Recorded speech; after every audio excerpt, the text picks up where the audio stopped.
All right. Hello, we have section 8.2, testing a claim about a proportion.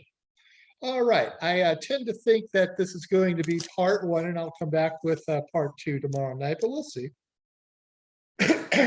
So, in testing a claim about a proportion, as I've said before, the vocabulary is really important here because I use it like crazy. So we make a claim about a population proportion P, and we use a sample proportion P hat to assess the validity of that claim. So remember, I've drawn this sort of picture before. Our population is really, really big with an unknown P. We go in and we take a very small sample with a very known P hat, and we try to extrapolate from that to the population as a whole. We know we're not going to get it exactly right, but we want to get it mostly right. We want the probability of getting it right to be fairly high. So that's really what it is we are about here in section 8.2.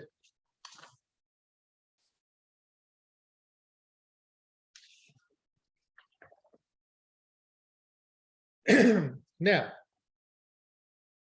very much like confidence intervals, there is a list of requirements that needs to be met before a test of hypothesis can produce a reliable result.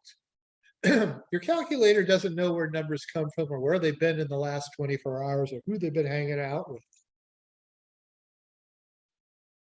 with. Your calculator, for example, wouldn't know if the numbers you're giving it come from a simple random sample. Your calculator wouldn't know that they needed to meet the requirements of a binomial distribution as laid out in chapter 5.2. And it wouldn't know that your assumed P times your sample size should be at least 5, and the assumed Q times the sample size should be at least 5 also. It should be noted here that the P and the Q come to us from the null hypothesis. So that's all got to be in hand before you begin. The Z distribution is our distribution, the probability distribution we use for this type of test. And I already showed you our test statistic. Now you're going to see me use this test statistic exactly once, because I want to run through an example that is a very visual representation of what it is we do when we do a test of hypothesis. And then we can come back and we can hit it with the calculator, and you can really see how easy it could possibly be. So I'm going to lay out the recipe for the critical value method for conducting a hypothesis test. There are 5 steps. We write the null and the alternative hypothesis. I usually identify the initial claim. That's the one that's written into the actual problem itself. It might be the null or it might be the alternative, depending on wording. Then I draw the distribution and identify the rejection region or regions. There's a critical value involved, and to do this, I'll need my inverse norm tool to handle that. That sets my critical values. Then I can calculate and plot the test statistic using the formula we just saw. This will enable me to determine the outcome. That's the reject, fail to reject statements. Once I've done that, I can address the initial claim. So that's the 5 steps I follow. If you take a look at, I think it's 8.1, our author has this humongously long, like really, really long list of steps you should do, decision tree, he likes to call them, but he really makes it much more complicated, I think, than it needs to be. So there we go. So that's what I'm going to go ahead and do. I'm going to take care of this. I'm going to put in all the gory detail. And then we can see how the calculator cleans it all up for us. All right, so for my first example here, we're going to test the claim that more than 60% of students plan to transfer to a four-year school. We are going to use a 5% level of significance. And we have some data. X is 260. These are the numbers who plan to transfer. And N is your sample size. So that is your typical sort of problem where you've got to test a claim. This is a test of hypothesis, up one side and down the other. Now, before I go ahead and run through all those 5 steps, we got to take a look at what we have. We have a claim. The claim is that more than 60%. So what I need to do is let's try this. I don't know, this might not be. P is greater than 60%. Does that show up? Yeah, it shows up reasonably well. All right, so P is greater than 60%. This gives me my alternative hypothesis, not the null, the alternative, because it is a strict inequality. So I know that the alternative hypothesis is P is greater than 60%. That means I can deduce the null hypothesis. And the complementary outcome is P is less than or equal to 60%. But as I noted, we always write that with an equals. The other thing I want to identify is my level of significance. We have a 5% level of significance. That means that my alpha is 5% or 0.05. All right, so that's the basics that I pull from my statement and my data. This guy right here is my initial claim. What makes him my initial claim? He's the one that appeared in my statement. All right, so that's the detail I need. I am now ready to do my test. And there will be 5 steps. There will be a picture. There will be plotting of points. There will be a determination and a statement of some sort. So step number 1 is to write the null and the alternative hypothesis.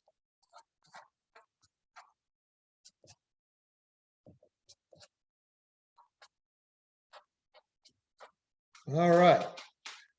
So P equals 60%. P is greater than 60%. I'm going to put a little happy face by this guy here because he's my initial claim. All right. I work with the Z distribution. So I'm going to draw my Z distribution.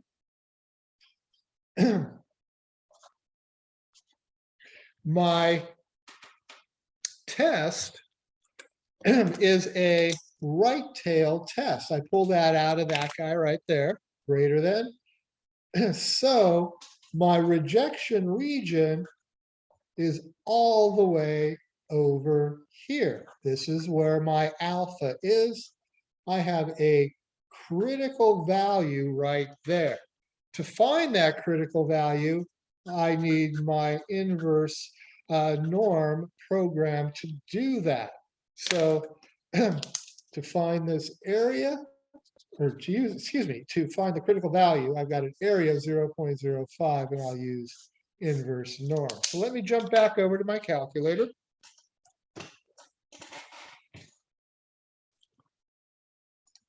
Seems like they take forever, but honestly, they won't. I promise. All right, so let's see. Second, distribution. inverse norm, area 0.05. The mean, the standard deviation for the z. I have a right tail test. I'll go ahead and paste that in. And I get a 1.6448 or 1.645.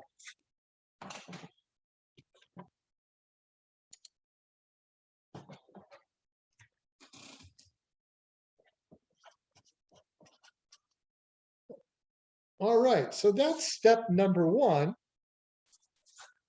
That's step number two. If my test statistic falls out here, I will reject the null hypothesis.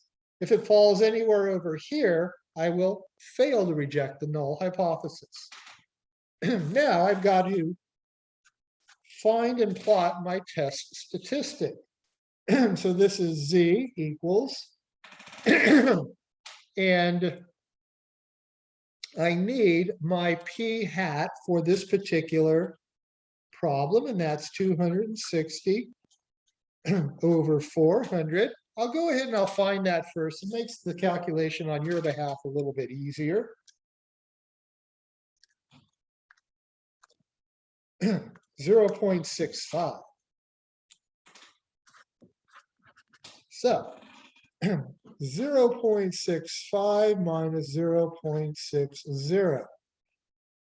Downstairs, 0.60, 0.40. There's P and Q. Remember, Q comes from him.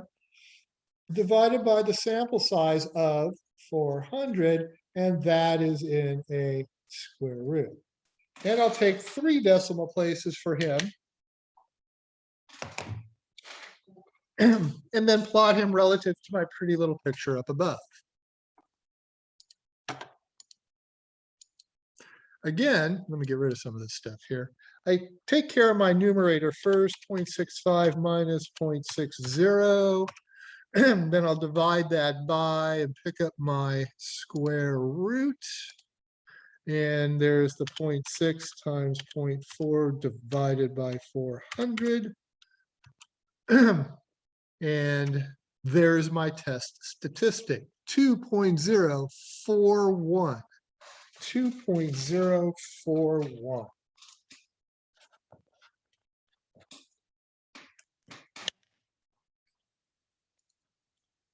So 2.041, my test statistic right here.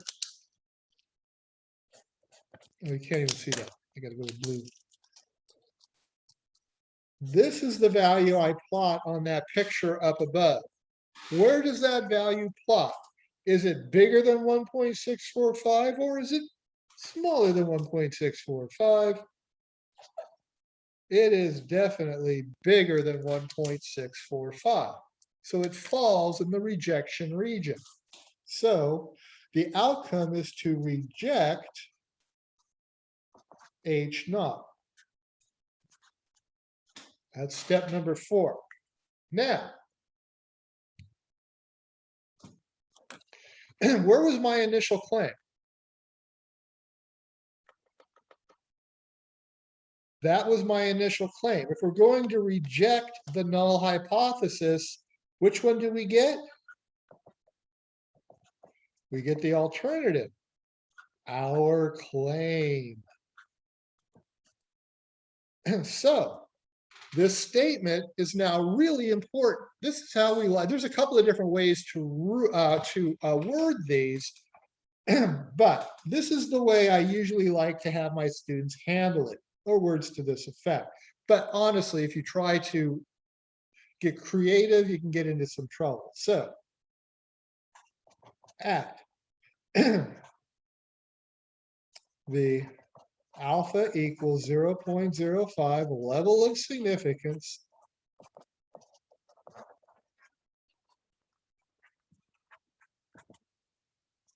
data support the claim P is greater than 60%. And that's a summary of what has happened there. We had some data, we had 2 competing claims, we had some data, that bar of evidence rose high enough to let us discard this one as likely and realize that this one is more likely to be true. There you go. That's a test of hypothesis. 1, 2, 3, 4, 5 steps.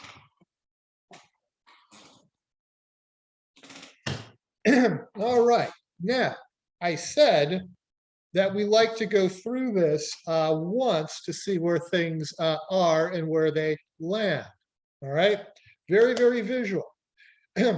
If my result had instead fallen somewhere there, I would have had failed to reject the null hypothesis. Not reject, but fail to reject. Then I would not have been able to support the claim. It would have been do not support the claim, because it still would have been that, and I would have been stuck as that being the most likely outcome. Couldn't fail to reject it. Now, let me put this aside, because that's not how we really do these problems.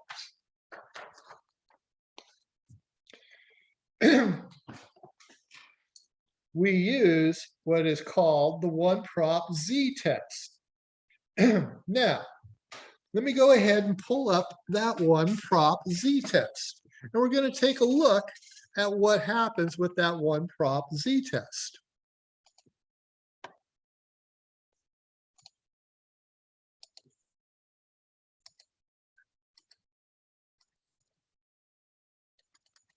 There he is, test, because we're doing a test of hypothesis. The claim, the null hypothesis, you see the little zero there? 0.60, there's that claim to 60%. We had 260 out of 400 students. I think we're talking about students going to the to the big house. And we've got the right tail test. Left tail test? No. Two tail test? No, no, no, no, no. Right tail test. I'm going to go down here to calculate and take a look at what we get. First, there is the Z equals 2.041 and change. There is the test statistic. This guy here, this is one of the few things that really irks or annoys me about my calculator. That needs to be a capital P. That is your p-value right there.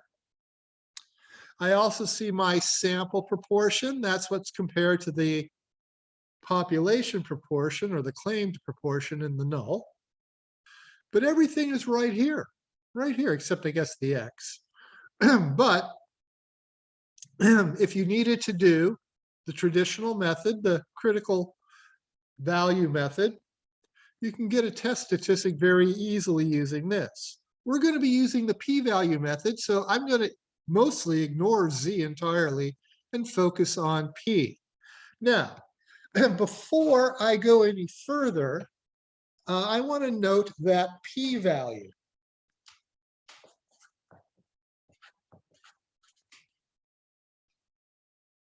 It's a probability, so I'll take 3 significant digits. That's 0.0206. So that's my p-value here. And what I do is I compare that with my alpha, 0.05. And I have to ask, is that less than or equal to, or is it greater than? It's less than or equal to. And if you remember what I said about the p-value method, where the p-value needs to be less than or equal to the level of significance, this is what tells me also I can reject H naught. Now, let me try to explain, before I actually do a p-value method, let me try to explain why this is the case. And then I think we're going to be out of time, and I'll do a p-value method in summary on 8.2 tomorrow. So take a look at this.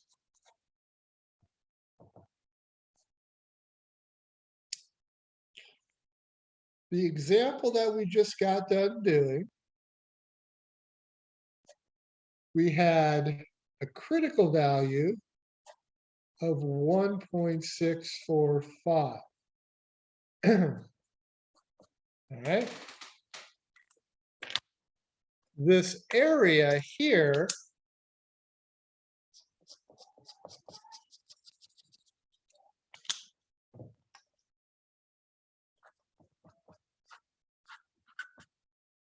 that came to us from our level of significance, the alpha. Now, when I plot my test statistic, that test statistic was 2.014. Now, what I look at is this area to the left, excuse me, right, of 2.014. That's the p-value. And you can see visually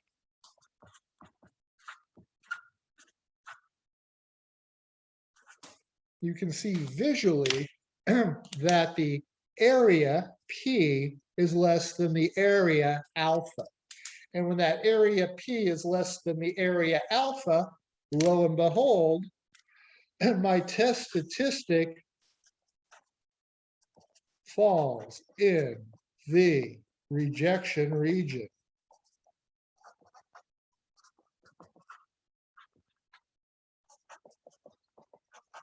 When P is less than or equal to alpha.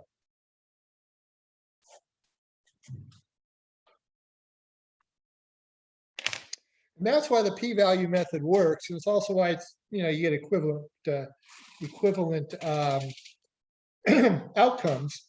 But it is just a little bit easier to use than than the critical value method. And I'll finish up with outlining the p-value method. And this is where I'll begin tomorrow night. So for my p-value method, I begin by writing the null and the alternative hypothesis, just like I did before. I plug all my data into my one-prop z-test, at least for now, and I calculate a p-value. I compare that p-value with alpha. That was the 0.0206 less than or equal to the 0.05. This enables me to determine my outcome. It was to reject the null hypothesis. Then I can go ahead and address that initial claim. And if you take a look at this list, it also has 5 steps. And the first and the last 2 are exactly the same. So those 2 guys really only differ through steps 2 and 3, and you get the same result in 2 different ways. But the p-value method, in all honesty, is the one that we'll use from here on out for the most part. I might do one more the traditional way, depending, but we'll see. So p-value method. That's where I'm going to start tomorrow night. Then I'll summarize the 8.2 material, and we'll take a look at 8.3. So let me go ahead and stop recording.